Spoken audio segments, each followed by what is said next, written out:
2023 ഏകദിന ലോകകപ്പിൻ്റെ ഫൈനൽ മത്സരം. ആ ഫൈനൽ മത്സരത്തിലെ ഓസ്ട്രേലിയയുടേറ്റ തോൽവിയും അതിനുശേഷമുള്ള കണ്ണീരുമൊന്നും ഇപ്പോഴും നമ്മുടെ മനസ്സിൽ നിന്ന് പോയിട്ടില്ല. ശേഷം 2024 T20 ലോകകപ്പും പിന്നീട് നടന്ന ചാമ്പ്യൻസ് ട്രോഫിയും ഒക്കെ ജയിച്ചെങ്കിലും ആ ലോകകപ്പ് നഷ്ടപ്പെട്ട ആ ഒരു സങ്കടം ഇപ്പോഴും എല്ലാവരുടെയും ഉള്ളിലുണ്ട്.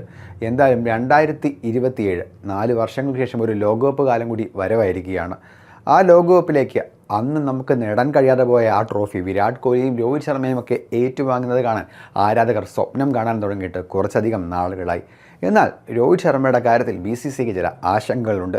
അവർ പറഞ്ഞത് ഇങ്ങനെയാണ്: രോഹിത് ശർമ്മ ഇപ്പോൾ വളരെ മെലിഞ്ഞാണ് ഇരിക്കുന്നത്.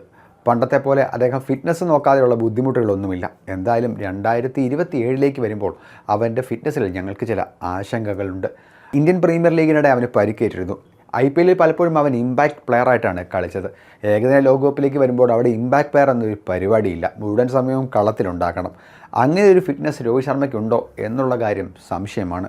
പണ്ട് രോഹിത് ശർമ്മയും വിരാട് കോഹ്ലിയെയും ഞങ്ങൾ ഒരേപോലെയായിരുന്നു കണ്ടിരുന്നത്. എന്നാൽ ഇപ്പോൾ സെലക്ഷനിൽ വിരാട് കോഹ്ലിയെ കാണുന്നത് പോലെയല്ല രോഹിത് ശർമ്മയെ കാണുന്നത്. അവൻ്റെ കാര്യത്തിൽ ചില സംശയങ്ങളുണ്ട്. ഇതാണ് BCCയിൽ നിന്ന് വരുന്ന ചില റിപ്പോർട്ടുകൾ. ഈ റിപ്പോർട്ട് എത്രത്തോളം വിശ്വസിക്കാൻ പറ്റും എന്നുള്ള കാര്യം അറിയില്ല. എന്തായാലും രോഹിത് ശർമ്മയെ സംബന്ധിച്ച് BCCI വളരെ ഗൗരവമേറിയ പഠനം നടത്തുകയാണ് എന്ന് തന്നെയാണ് വിവരം.